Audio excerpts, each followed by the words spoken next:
Podcast, diretamente do Espírito Santo de 2025. Eu sou Emanuele, sócia e diretora operacional da Tese Contabilidade. Eu sou Lucineide, diretora de marketing do Espírito Hub, e estamos aqui com a Lígia, que é sócia fundadora da TIPS. É isso aí, boa tarde, obrigada aí pelo convite, um prazer estar aqui com vocês. Obrigada, Lígia, ter te dado um tempinho para participar aqui com a gente. Só contextualizando, a gente gosta de falar que o que conecta, os motivos conectam. E aí eu queria entender um pouquinho de fato a história da TIPS, a sua história, como começou, o motivo da empresa, o porquê dela existir. Conta um pouquinho pra gente. Vamos lá, a TIPS foi fundada em 2011 com foco em marketing digital, quando não existia absolutamente nada. Quando tudo era mato. Quando tudo era mato, no Brasil e no Espírito Santo, a gente produzia conteúdo para blog e Twitter. Na época a gente já tinha conhecimento de SEO para posicionar as marcas, né, bem nos primeiros resultados do Google. E a empresa assim, cresceu muito rapidamente por conta dos relacionamentos que a gente tem aqui no Espírito Santo, assim, eu e o meu sócio na época, o Renzo.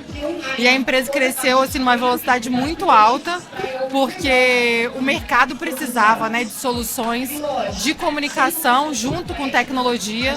Então foi essa a primeira solução que a gente ofereceu para o mercado. Eu falo que o mercado ele é muito volátil. Imagino que lá de quando vocês começaram para até agora muita coisa mudou. Hoje em dia existe muita coisa no marketing. E eu queria entender um pouquinho como você faz para conseguir colocar criatividade, marketing, ideia em segmentos diferentes. Assim, como Sim. você consegue ir se moldando e moldando o marketing para atender de fato algumas empresas tão diferentes umas das outras. Então, a TIPS é uma agência especificamente focada em negócios B2B. Então, assim, a complexidade dos negócios que a gente trabalha é muito maior do que simplesmente assim, negócios que a gente está acostumado, coisas mais corriqueiras, não que não sejam complexos. Por exemplo, trabalhar com shopping, um supermercado, um varejo, uma coisa que é mais comum para a vida das pessoas. Nosso foco são negócios B2B. Então a gente atende, por exemplo, indústrias que produzem resinas para o setor de rochas e para a indústria química. Um software de gestão florestal. Então, assim, além de serem negócios mais complexos, a gente tem um desafio de conseguir traduzir esses negócios, implementar criatividade no meio desses negócios, gerar negócios para esses clientes. Mas a gente vê que é uma oportunidade muito grande para as marcas que depois da pandemia começaram a ver a importância, né, de se comunicarem através de todos os canais com seus clientes, com seus consumidores. As marcas também mostrarem como, mesmo elas sendo uma indústria, elas impactam de fato na vida das pessoas. Então a gente tem tido bastante sucesso nessa tradução dos negócios, em aproximar também o cliente em canais que seriam inimagináveis. Por exemplo, imagina uma empresa de gestão de resíduo conseguir um cliente através do Instagram, mandando o contato para o WhatsApp. Então, assim, a gente tem conseguido ter bastante sucesso nisso, porque nosso time é muito focado em compreender o negócio do cliente e traduzir de fato o que eles fazem para o consumidor. Aí você citou um ponto sobre a criatividade, né? Aí um desafio que eu trago, eu queria entender de vocês como que vocês lidam com isso, é que às vezes a gente está trabalhando ali no marketing, a gente tem aquele bloqueio de criatividade, e aí você citou que trabalha com várias marcas diferentes, vários tipos de cliente, como que vocês lidam com isso no dia a dia, né? Em relação à criatividade, a oferecer um produto diferente para cada cliente de forma especial. Sim, então a criatividade, assim, acho que está no nosso DNA, porque é o nosso diferencial hoje dentro desse universo que tem IA, né? Que eu acho que ela não substitui as conexões humanas, né? Então, assim, a gente tem isso muito dentro do nosso DNA. Eu não sou propriamente a criativa da empresa, a TIPS tem reconhecimento em prêmios internacionais de criatividade, conectando o negócio do cliente a um jeito criativo de falar sobre ele. E às vezes o jeito criativo é um jeito muito simples, né? Você traduzir uma coisa complexa para uma frase, uma comunicação muito simples. E a gente valoriza muito isso. A criação tem um tempo diferente, né, do negócio, assim, de outros tipos de áreas, mas a gente tem uma metodologia de trabalho que permite que as pessoas sejam criativas mesmo nesse cenário corrido, né? Então a gente tem que ter tempo para pensar, ter tempo para estudar, ter tempo para ler para imergir no negócio do cliente, que eu acho que nada substitui você fazer uma visita, estar perto, porque aí você consegue traduzir o que é valor para ele e o que é valor para o público que ele está se comunicando. Então, a gente percebe que nesse mundo louco que a gente está vivendo, que as tecnologias estão substituindo as pessoas, o nosso sentimento e a criatividade jamais serão substituídas, na minha humilde opinião. Sim, legal. Falando um pouquinho de estratégia, hoje em dia, longo prazo é 5, 10 anos. Sim. A gente não consegue mais olhar muito distante. Um ano, muita coisa já muda. Falando um pouquinho do negócio de vocês, do ramo de vocês, marketing hoje em dia está muito volátil mesmo. Sim. As pessoas rolam um vídeo como se não fosse nada. O que é que você vê de pontos de força e fraqueza assim, nesse momento, nesse cenário que vocês estão vivendo? Para o nosso negócio, você diz? Negócio de vocês. Então, assim, a gente, desde que a gente começou, né, igual eu falei, a gente produzia tudo à mão, tinha poucas ferramentas, você demorava muito para fazer muitas coisas. Então, o que a gente fez lá na Tips, que eu acho que ajudou a impulsionar muito o nosso negócio? A gente colocou tecnologia no que a tecnologia nos ajuda e nos substitui, né? Então, a gente investiu muito, investe muito em tecnologia para que as inteligências artificiais, as ferramentas substituam e acelerem os nossos processos. E a gente investiu tempo no que realmente gera valor para o nosso negócio, que é o nosso pensamento, a nossa estratégia. A gente usa a ferramenta também, né, para apoiar e dar mais velocidade para o nosso trabalho. Então, assim, a gente usou muito isso ao nosso favor, né? Então, hoje a gente investe o nosso tempo no que é criativo e é isso que o mercado compra, né? Então, a gente percebeu isso. E a nossa estratégia, assim, de negócio, a gente está aqui no Brasil, no Espírito Santo, né, onde estão os nossos principais clientes. E aí, através dessa estratégia, a gente começou a expandir muito para outros mercados. Então, a gente está na Europa agora, a gente está com negócio na Itália, graças a Deus. Porque, assim, o brasileiro e o capixaba também, né? A gente, às vezes, não sabe a força que a gente tem. E aí, o que aconteceu? A gente começou a ter muitas relações com empresas que tinham atuação global. E o nosso trabalho aqui do Espírito Santo e, né, para marcas brasileiras, começou a aparecer muito lá fora. Porque a nossa criatividade, a nossa velocidade de atender os negócios foi muito diferente. Então agora a gente começou a atender o mercado italiano, que é um pezinho que a gente colocou lá. A gente já atende nos Estados Unidos e no México. E a gente está expandindo cada vez mais o nosso negócio nesse sentido.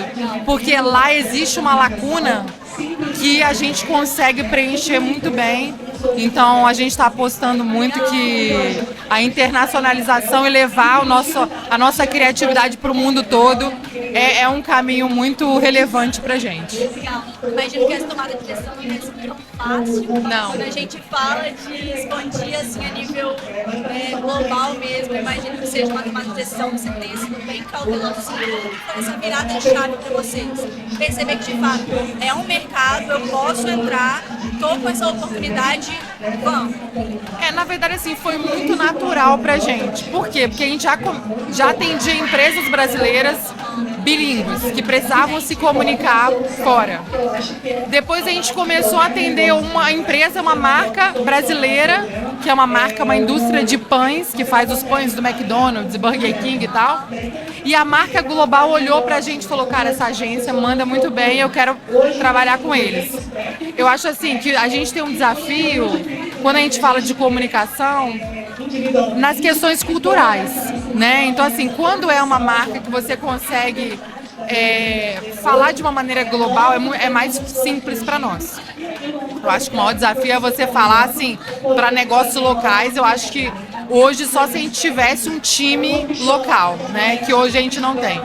E aí, assim, a gente atende remotamente. Vocês trabalham 100% de home office? Não, a agência é uma agência física, mas para esses clientes a gente atende remoto, a gente vai lá em algumas ocasiões, igual em setembro agora eu vou lá, passo um mês lá fazendo, né, o atendimento a esses clientes. Mas assim, foi uma coisa meio natural, né? A gente foi aprendendo e entendendo que isso é uma grande oportunidade para a gente e levar a nossa marca para outros negócios. E eles estão muito atrás da gente. Assim, a gente acha que, né, acho que a gente hoje tem essa noção, assim, que o Brasil está muito à frente em tecnologia, em digital, em algumas áreas de comunicação também.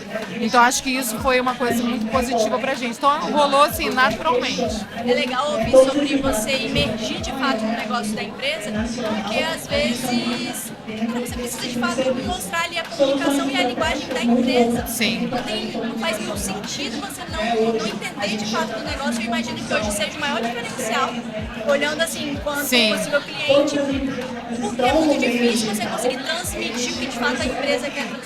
Então, ter de fato esse processo de imersão para conhecer os processos, para conhecer as pessoas, eu vejo que, do meu ponto de vista, seria talvez o maior diferencial de vocês. A conexão humana, assim, nada substitui, né? Você tá perto, e não só a gente, assim, na gestão, mas o nosso time criativo, o nosso time de estratégia tá dentro do cliente, fazer uma visita, igual a gente atende a Coabriel, que é a Cooperativa dos Agricultores de Café Conilon. A gente fez uma imersão lá e agora, recentemente, a gente fez uma imersão na fazenda experimental que eles têm. Então a gente conheceu o processo desde a muda até várias metodologias diferentes, vários tipos de teste que eles fazem. Então, assim, é um mundo muito rico e a gente só consegue traduzir para o público deles dessa forma.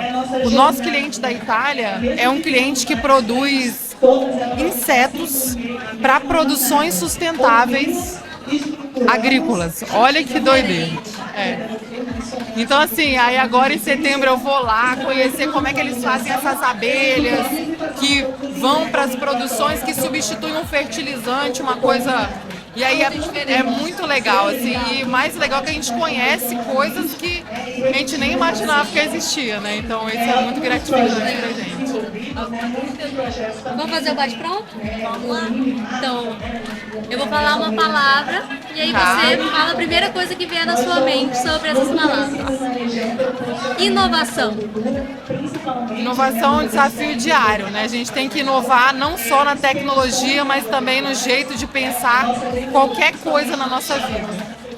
Marketing. É tudo que eu amo. Criatividade. A criatividade é uma coisa que todo mundo deveria valorizar. Assim, eu acho que a criatividade é onde a gente mostra mesmo o que a gente sente dentro do nosso coração e o que conecta com as outras pessoas. Sucesso.